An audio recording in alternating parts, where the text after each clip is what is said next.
We pick up where we left off, jumping in the deep end and not leaving any stone unturned, whilst finding each step of the way clear evidence of subterfuge to allow fifth generation technology to roll out unabated in our very own communities, irrespective of public consultation and concern for scientific or medical analysis.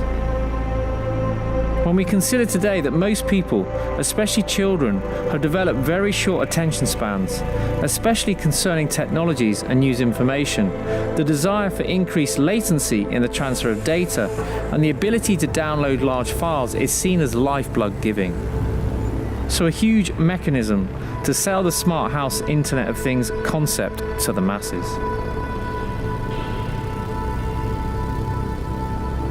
Whilst the increase in sedentary lifestyles has seen a hike in obesity rates in tandem, it has led us to the desire for someone or something else to carry out the most basic of tasks for us so we can entertain ourselves in our consumerist indulgences.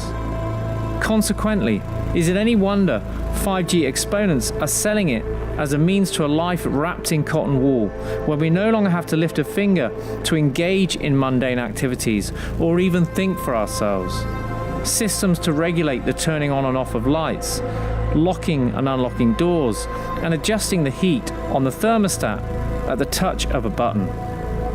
Then on another level, even telling you when and how much to eat, and even cook our food for us.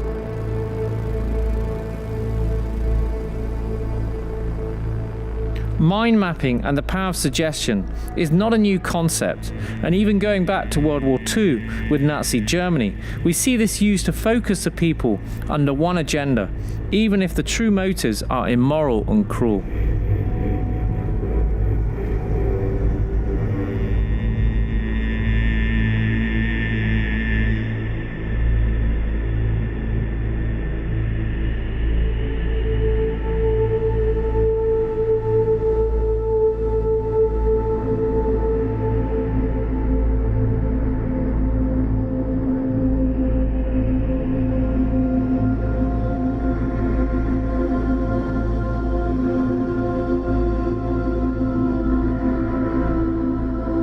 Science realizes that the same part of the brain that is stimulated by sugar, narcotics, and shopping addictions, to name but a few, is in tandem with the smartphone.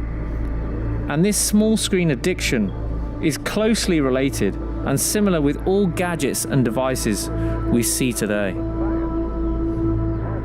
All of these addictions lead to dopamine release, which is a feel-good hormone, encouraging neurons to get excited in the brain so we experience pleasure.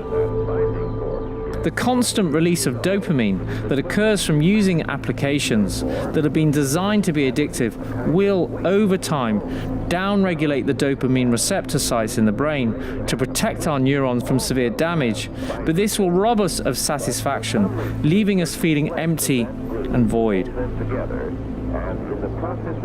Ultimately, we need to generate more dopamine to stay in the same state of happiness, and therefore, we need more exposure and more intense experiences, which lead us down a very slippery slope. The fewer receptors we have to occupy our brains results in us needing a bigger rush until you are taking a huge hit to get almost nothing.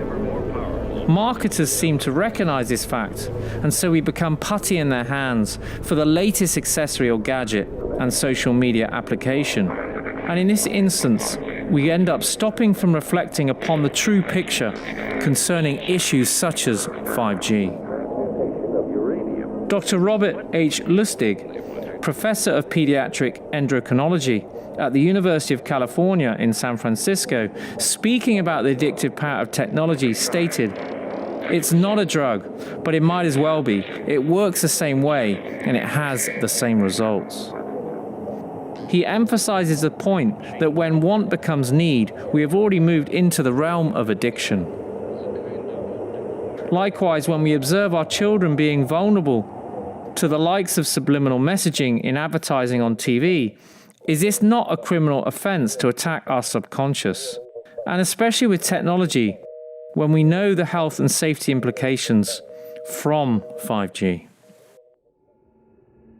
The drive for short-term pleasure or immediate self-fulfillment comes at the cost of contentment, which is associated with serotonin levels. This chemical inhibitor of receptors, which leads to tranquility and being in balance or zen-like. This is in stark contrast to chasing the dopamine rush, which is excitatory. Remarkably, the dopamine downregulates serotonin levels, depriving us ultimately of contentment, which comes with the ultimate cost. In other words, the more pleasure you seek, the more unhappy you get. This is a shocking discovery and ultimately shows if we continue to pursue a life of hedonism and selfish desires, we shall be pawns in the hands of those dictating the agenda to us today. Forewarned is truly forearmed in this critical situation, and caution must be applied. The cell phone, smartphone, has been hijacked by children, and they are very susceptible to this addiction. And psychiatrists have written that when you try and limit a child's cell phone use or take one off, one psychiatrist said that the child said to the parents, and published this in Scientific American Mind, the child said to the parents, and meant it a girl, teenage girl, "If you so much as touch my cell phone, I will kill you both in your sleep." Another girl punched her mother in the face that tried to take the cell phone. And this is where children are. They are really addicted. So it's like giving children cigarettes and alcohol and marijuana and saying, enjoy yourself for as many years to get you hooked. Now we're going to take them away. I want your phone or no marrying game. It's one or the other. Please, don't do anything. No. Please, Mom. I want your phone. Please, Mom. No. Don't do anything. Mom, will do anything, please. I'll clean the whole house, please. Oh, I don't do anything. No. What is a posh? A posh is what your ass got now. You don't have an iPod, you got an iPosh. Your ass don't know how to act in class. So, no more Instagram, no more tweeting, no more selfies. That's a joke, right? No, it's not a joke. Your grades are a joke. That's your new phone.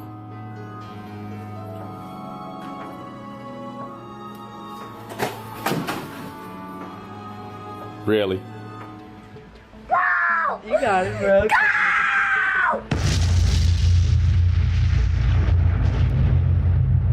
A 10th grader admitted today in court that he killed his parents because he was angry over routine punishments like taking away his iPod. Vincent Parker, an honor roll student and artist at Norview High School, told police he just got mad and went off. A week before Christmas, he killed both his parents by hacking at them with knives and bashing them with a baseball bat and a crowbar. He told investigators he was fed up with what seemed like routine discipline for a teenager. "I just remember getting mad," he told them. "It's all from my dad. All this stuff like my dad taking away my iPod and stuff."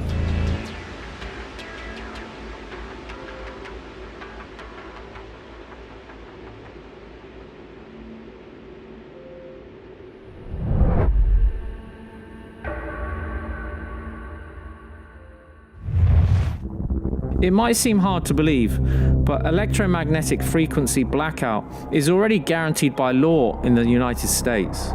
In 1996, President Clinton signed the Telecommunications Act into law. Section 704 of the TCA states no health or environmental concern can intervene with the placement of telecom equipment. So local councils have no right to protect the people because if they reject planning permission due to health risks, Section 704 deems wireless industry can sue them. Norm Ulster, in his report, The Center of Ethics, claims succinctly that Federal Communications Commission, or the FCC, is the most captured agency in Washington, D.C. It acts more as a cheerleader than a regulator. It's especially true with 5G safety concerns and misleading information. So is this not akin to the fox guarding the henhouse? Federal laws in the USA make it illegal in some cases to speak of health effects from cell phone towers and EMF radiation. No state or local government or instrumentality thereof may regulate the placement, construction, and modification of personal wireless service facilities. If the government decides there is a significant risk, then there can be no dispute if they erect masts in your neighborhood. These are based on industry-sponsored studies, like big tobacco with cigarettes. Once again, across the pond in the UK, the law is paramount, and the Council should declare due care and attention to the public according to the Human Rights Act of 1998, as well as the Health and Safety Act in 1974. Simply put, the Council has a legal duty of care to protect the well-being of its citizens if there is a known risk to health. Environmental risk assessments should be carried out and precautionary steps taken. Yet, such untested methods are considered unsafe today by municipalities including Rome, Brussels, and now Geneva.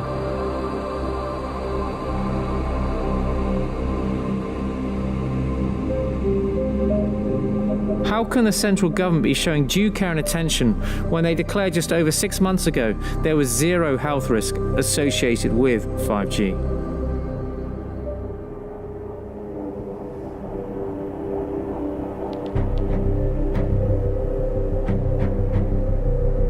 Insurance companies are not fooled, and they are not selling product liability to cover cell radiation from this technology. Lloyd's of London told insurance companies not to insure wireless companies to prevent lawsuits. Lloyd's is actually the only insurance market in the world. People think of Lloyd's sometimes as some kind of company, insurance company. It isn't, it's a market. It is the global hub for specialist insurance and reinsurance.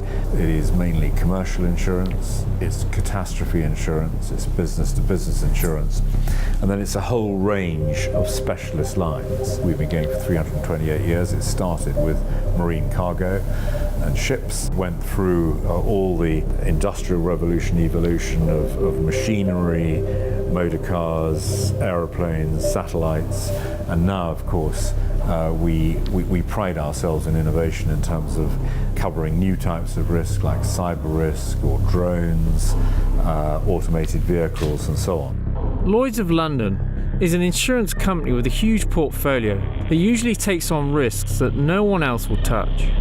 This was added as an endorsement to renewal liability policies as per this statement. The electromagnetic fields exclusion is a general insurance exclusion and is applied across the market as standard. The purpose of the exclusion is to exclude cover for illnesses caused by continuous long-term non-ionizing radiation exposure, i.e. through mobile phone usage. Many insurers declare EMF risks as on the same level of risk as asbestos, smoke inhalation and chemicals. To add protection in most cases, you'll need to add pollution liability or enhancement coverage. If that is the case, then as with the runoff claims on asbestos, the insurance industry may be finding that there is an issue that they're concerned about. Certainly, I understand that some syndicates of Lloyd's of London have put electromagnetic fields as a general exclusion insurance, and that Swiss Re, the major insurance company, have said this is an emerging major risk on the next over the 10-year view. Swiss Re Sonar is the world's second largest reinsurance company based in Zurich. Its 2013 report stipulated from emerging risks insights that EMF could be a risk for the insurance industry. They said if a direct link between EMF and human health problems were established, it would open doors for new claims and could ultimately lead to large losses under product liability covers. Liability rates would likely rise. So it's no wonder that Lloyd's of London excludes any liability coverage for claims, directly or indirectly arising out of or resulting from or contributed to by electromagnetic fields, radiation, electromagnetism, radio waves, or noise. This tacitly passes the buck and means that school officials likewise could be personally liable for exposing children and staff to microwave radiation. Lloyd's of London, which will built its reputation on insuring anything, will not touch. They will not insure any electromagnetic frequency ill effects or harms. And that should tell you something. If it's not insurable, why is it legal?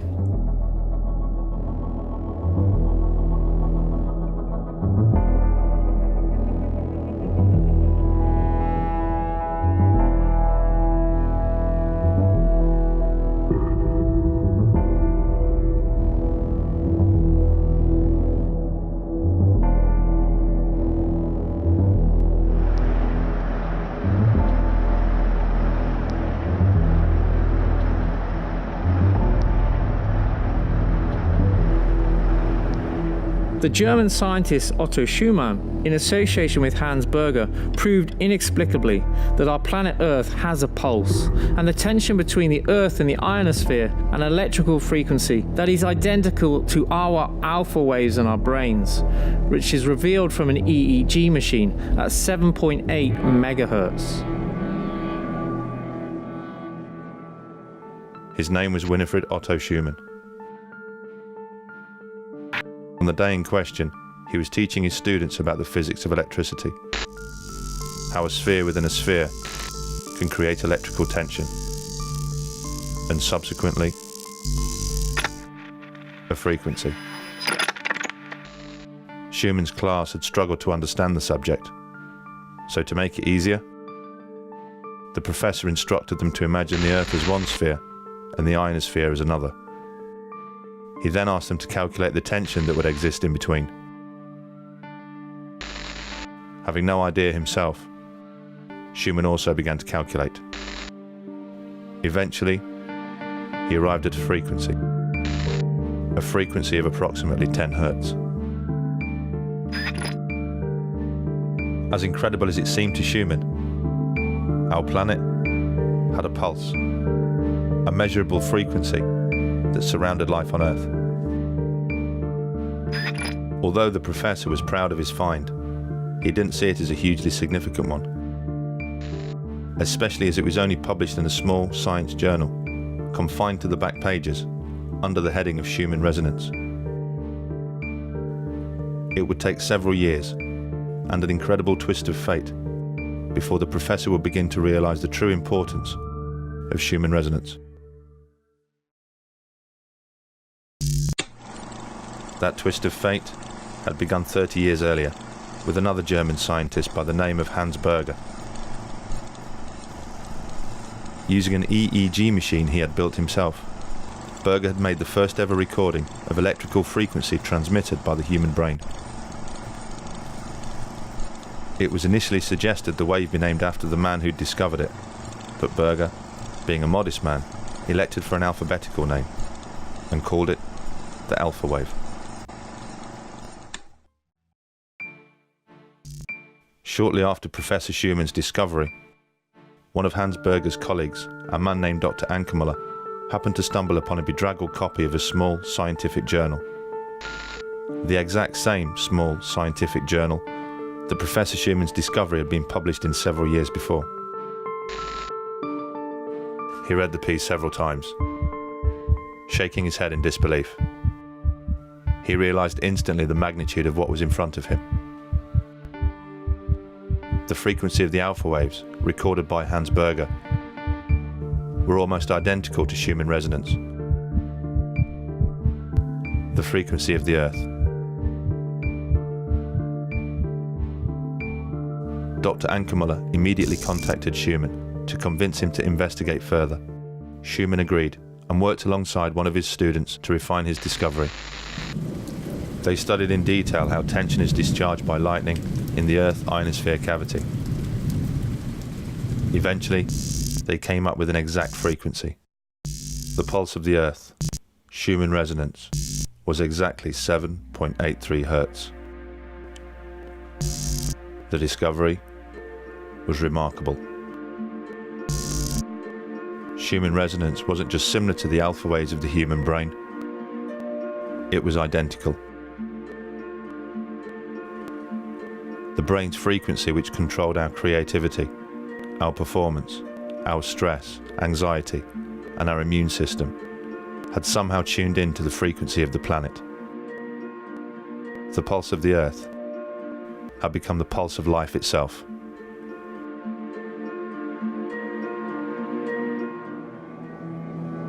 Now, concerning electrosensitivity, if we look at the organisms to determine the presence of life, we always look for electricity. If we see this as an indication of life, then indeed all life is electromagnetically sensitive. So we are indeed electromagnetic beings, and this proves how important it is that we are in tune with the Earth's magnetic field. So are we in any doubt that we are vulnerable to man-made frequencies?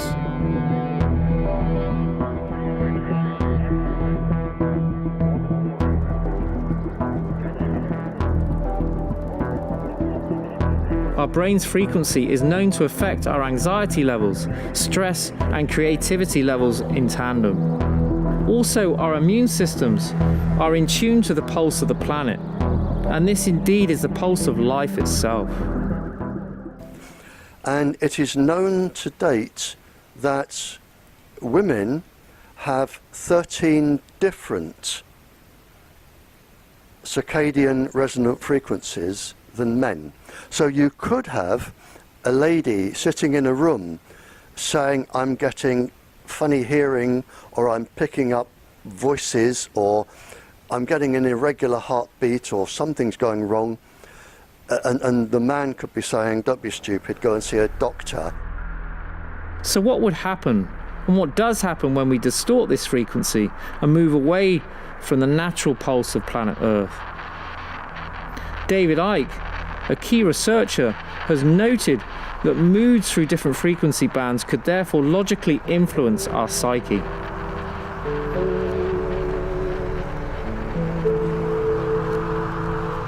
Whilst, as we stated, the discovery of the new protein called cryptochrome in the 1990s shows how all life, birds and insects, are reliant on electromagnetism for life.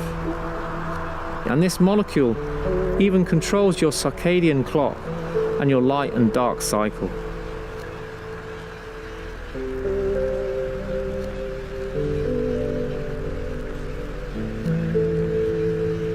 And do you believe that that is a significant factor in this, that there is a resonance of the planet and that we should be in tune with that? Yes, which I would refer to as the circadian frequencies, and which we actually get from Mother Earth, and we normally get in sync with Mother Earth because we're barefoot, but we're not anymore. We're very, very well insulated, and we absorb electrical energy, and we rarely dissipate it. We should really go barefoot or put our feet in the ocean on a regular basis. Evidently, 5G acts as a human body antennae that interacts with our frequency, receiving and transmitting information. Our brain processes information electrically, and our DNA also receives and transmits information. If we are inherently electromagnetic organisms, when our fields are in harmony, we have health, both psychological and physical well-being. So evidently, these frequencies interact with your cellular structure in a band of frequencies, like a broadcast message, carrying information within a frequency range that our brains can decode. How can we develop harmoniously in an atmosphere permeated on all sides by currents and radiation? Will we understand the news? Will this not dampen down our intelligence? And aren't the effects already being realized today? Don't you notice that people struggle to understand simple matters? Surely then this can influence people's perception by simply changing the frequency. Could this be linked to disease and disharmony? You have heard the phrase, you could cut the atmosphere with a knife. David Icke states they have even worked out frequencies of emotional states which can be easily adjusted to, with rage or hate versus love, mapped out, leading to conflict, aggression, and changing the field energy in the room. In response, people would not realize why they feel in a certain way, but they do feel it. They could be triggered by an event like someone being arrested, and this could cause people acting out of character and leading to mass riot. In modern warfare, this is a key weapon to break down the spirit of the enemy and to get troops to put weapons down. He noted this about radio technology, which is of far lesser significance than today's blanket EMF technology. So how disturbing is this for our future?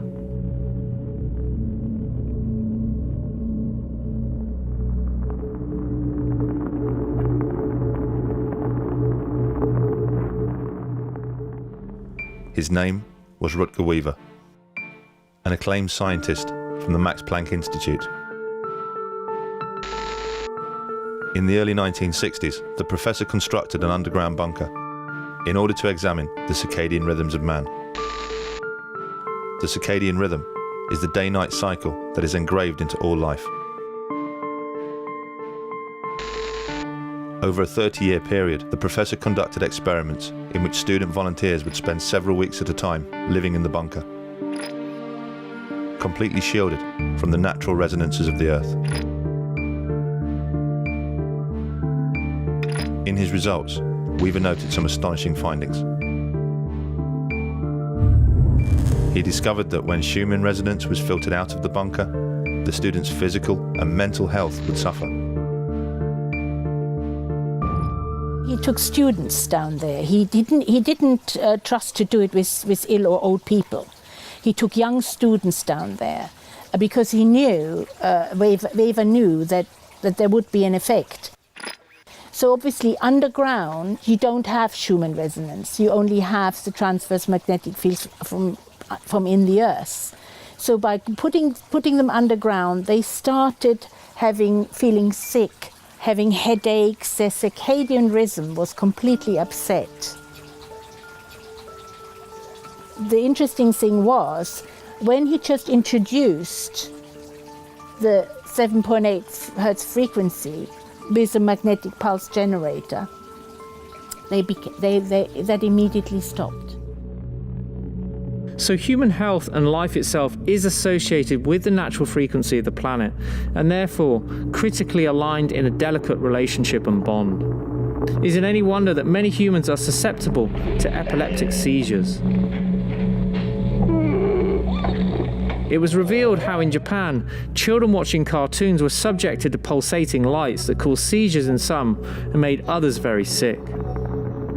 Alistair Phillips from UK Powerwatch said that over the last 25 years, the electromagnetic fields in our atmosphere have changed beyond recognition.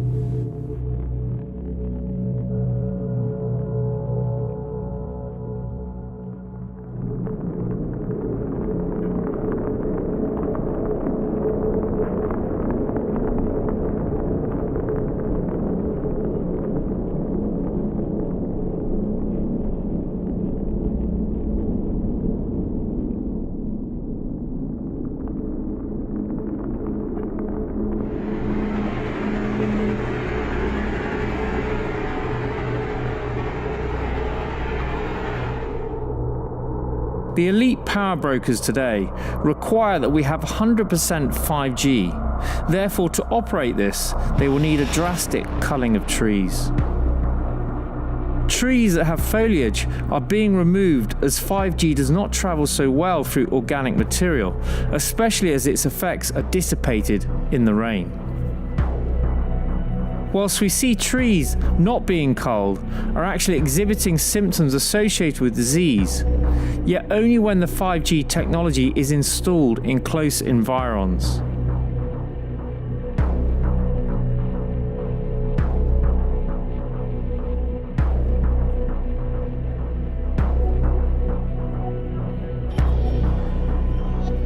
Save me.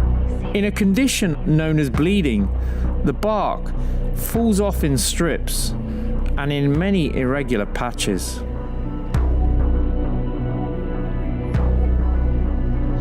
This is the stressor, right? The microwave radiation stressing these trees. Look, yeah, they're bleeding. This is a breakdown of the fabric of the tree. This isn't the winter. Look. This is the summer. This is the height of the summer. When you've had a lot of rain in the area. A lot of rain, very damp. Everything else is green. If you look through the canopy, the tree canopy is sparse. Yeah. You can see through that. You would never be able to see through that because the radiation's coming in off those transmitters. Yeah. It gets on the leaves, and then the leaves and the trees take it so to it dissipates through because they're trying to ground the energy. They're trying to ground the energy, and they're getting that much. See, the size of that tree, they're taking more energy to ground. Obviously, these are the things that are keeping us alive at the minute, but the councils across the country, including Sheffield, they want to chop all the trees down. And they want to chop them down for a couple of reasons. They don't want people to see that. Yeah, because they're going to wonder what's happening to them if it's happening to They don't want to see what's happening to the leaves. Yeah. So if they take a tree down, no evidence. Yeah.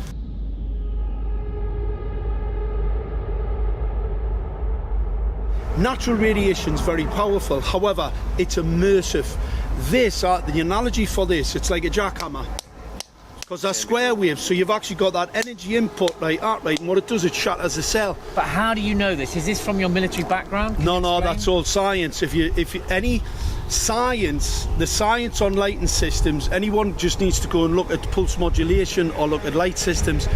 AMA, ANSI's, Public Health England have all warned about the pulse modulation, what's called flicker, from these type of lights. And they are hazardous. They are hazard and lethal, and especially to children. Because obviously the absorption rate is much higher, and when children are at their developing age, they're absolutely mingling with stem cells, while they sort themselves out to promote their growth. They are more at risk. Their blood-brain barrier is almost non-existent. I'm just so concerned. This is illegal. This is a human rights crime. If the number of trees is declining, carbon dioxide will not be taken out of the atmosphere, and the knock-on effect is going to be beyond our initial thoughts. Remarkably, coccolithophores, which prevail in the seas, cannot cope with this and start to die off, and they are vital to our ecosystem as they produce a byproduct known as dimethyl sulfide, which drifts into the atmosphere and is the only substance known for cloud formation. So if we destroy the trees, there will be less clouds, leading to climatic changes and more potential droughts. People underestimate the benefit of trees. Yet science teaches us how they communicate via roots with one another and even feed one another. They are able to control organisms in the soil, remove carbon dioxide from the atmosphere, and in turn, even fish derive 70% of their DNA from the trees through the food web. So if we destroy the trees, the fish and the ground soil will be impacted in tandem. In March 2018, the British paper The Sun ran a story with a headline, 5G Tree Threat. New 5G phone system could face reception problems from trees with too many leaves. Sheffield's council's relationship with O2 no doubt is linked to this. How strange a company whose acronym is for life-giving oxygen is seeking means to eradicate trees in our environs. Network Rail is already in process of culling 10.9 million trees in this area, whilst Gateshead have cut back hard, and thousands of mature trees in the urban streets, including chestnuts, elms, have been targeted. Are we not entitled to live in a green environment with clean air giving us pure oxygen? The Victorians planted trees to stop sickness of the workforce in the industrial era, which led to greater biodiversity, and in tandem parks were developed, and an improvement in the water quality was noted, as CO2 helps to filtrate the nitrates in the soil. Yet today, the likes of Bristol's CBD has been turned into a concrete jungle. And as reported in the Science of the Total Environment, Waldman Selsom stated, radio frequency radiation injures trees around mobile phone base stations. as far as I'm concerned, 5G frequency emissions are an environmental pollutant. 4G is emitting more than all of aviation on its own.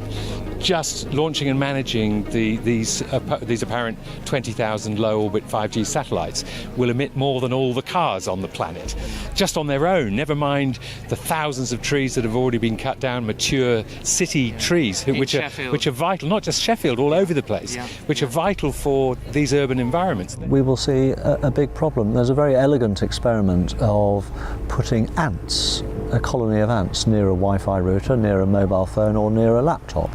And when these devices were off, the ants had no problem. And when these devices were on, the ants were unable to navigate correctly, they couldn't find food and they died. So I suppose in military parlance, what's happening is that our navigation systems are being jammed, or the navigation systems of insects and possibly other animals. Just one point in question reveals the significant sensitivity of all life forms to disruptions in magnetic fields caused by 5G technology. Upon the introduction of a radar device at an airport, a remarkable discovery was made. Aphids were seen to tense up every few seconds and perform a dance at regular intervals of time. Further investigation revealed this activity coincided with the rotation of the radar device at the airport at a distance of some 14 miles away. In November the 26th, 2018, more evidence sprung forth from a certain park in The Hague, where more than 150 starlings have fallen dead from the trees in a short space of time. Upon inspections by a laboratory by a veterinary staff, autopsies revealed only internal bleeding and neither signs of poisoning or disease, whilst the animals do not appear emaciated. Radio frequency radiation was tested in the area, with the mast in question located about 400 meters from where the starlings have fallen dead. There was a peak frequency of 7.40 gigahertz, which corresponds to a wavelength of 4.05 centimeters, and this wavelength is on the same order of magnitude as the size of the starlings. And this may be important because of the possible resonance effects. Look around you, no small birds. You come here a couple of years ago, you'd had loads of little birds, sparrows, all gone, all annihilated. That in itself is an environmental reckless crime. Bees and the normal sort of irritating insects, there seems to be a lack of them. The bees, pollinators, all gone. No moths, everything. Yes. With the Where wasps the are butterflies? gone. There's no wasps in the bins. There's no wasps in the bins. There's nothing. I mean, food debris in the summertime. They should be everywhere. Everywhere. So that Whilst in the UK, bees, dragonfly populations have collapsed, destroyed by the so-called electrosmog. All complex organisms rely on the magnetic field of the Earth to survive, and so if we disturb these, is there any wonder the balance is lost? How does this affect the food chains? Would we be able to get a reliable source of nuts and fruits and vegetables? In the 2006, bee colonies began to collapse despite seemingly being healthy and strong. Some countries reported up to 70% losses of hives, and the decline occurred worldwide.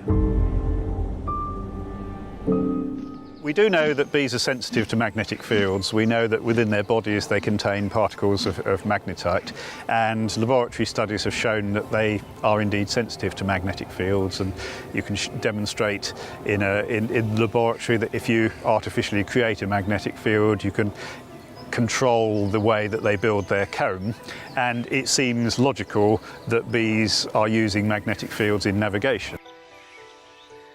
The delicate balance of life on Earth is perfectly illustrated by reliance on bees and their pollination of plants.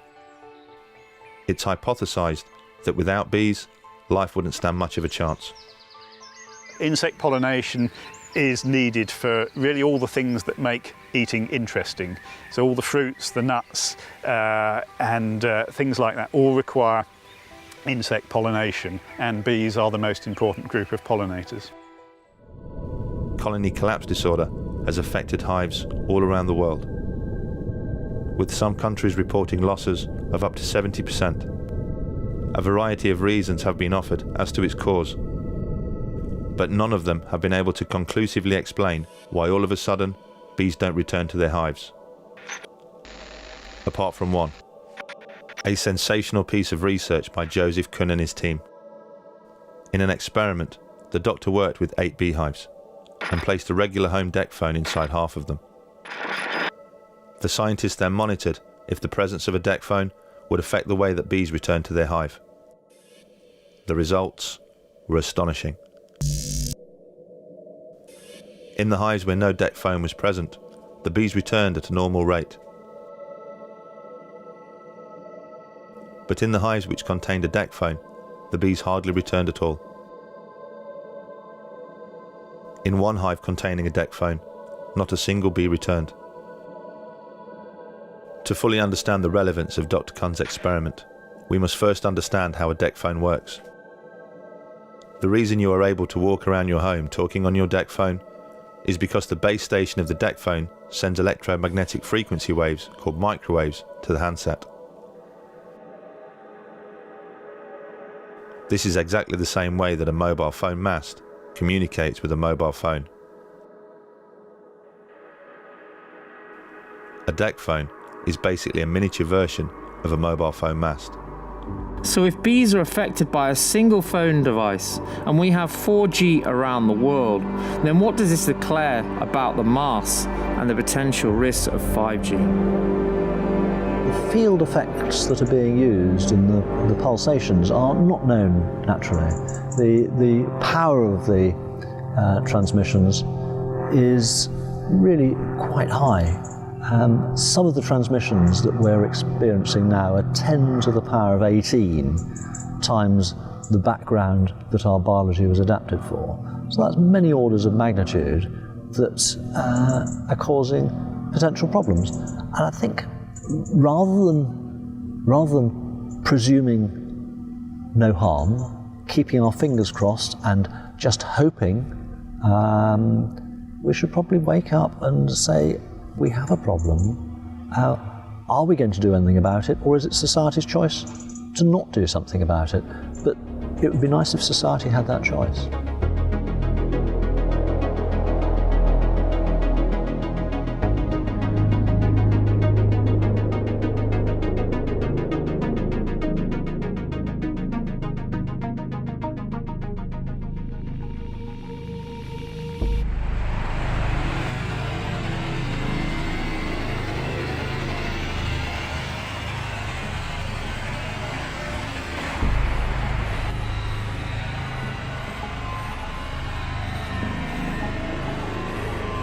Smart lives, houses and urban networks are being promoted by the authorities and mass media in the apparent offering us a whole new world of interactive experiences and access to commodities at the turn of a switch or device. An escapist consumerist nirvana where all your materialist fantasies can be realized, from self-driving cars to TVs that tell you when you're running low on beer or eggs.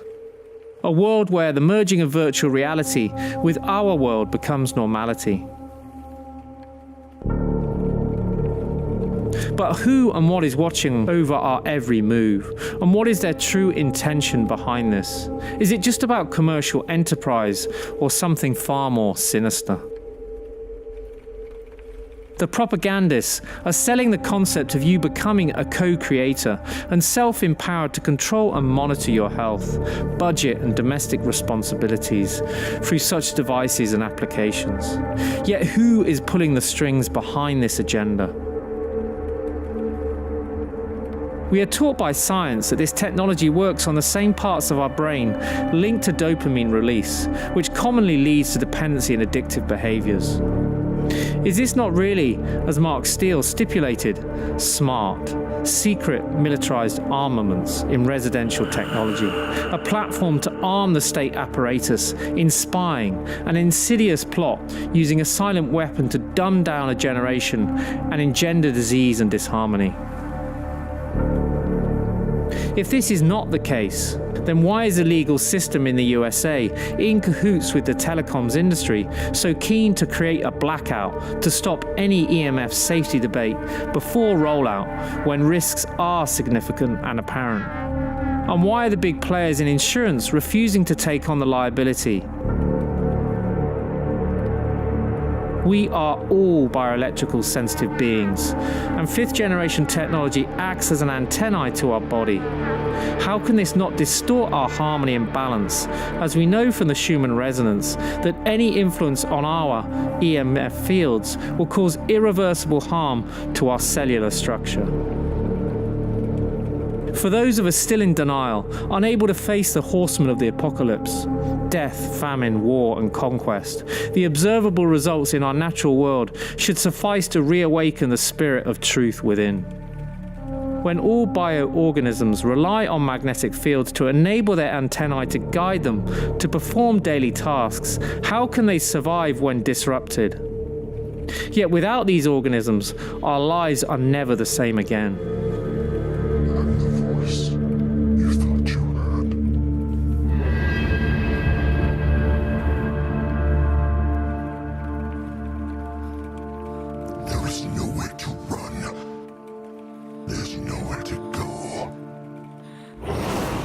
Are we truly civilized? Fundamentally, law still requires the people's consultation and sufficient testing. Why are we not demanding our basic human rights? 5G is a Trojan horse we have decided to invite into our family homes, and in future episodes we promise to reveal how we must disarm this ticking time bomb before it unleashes its irreversible power upon us.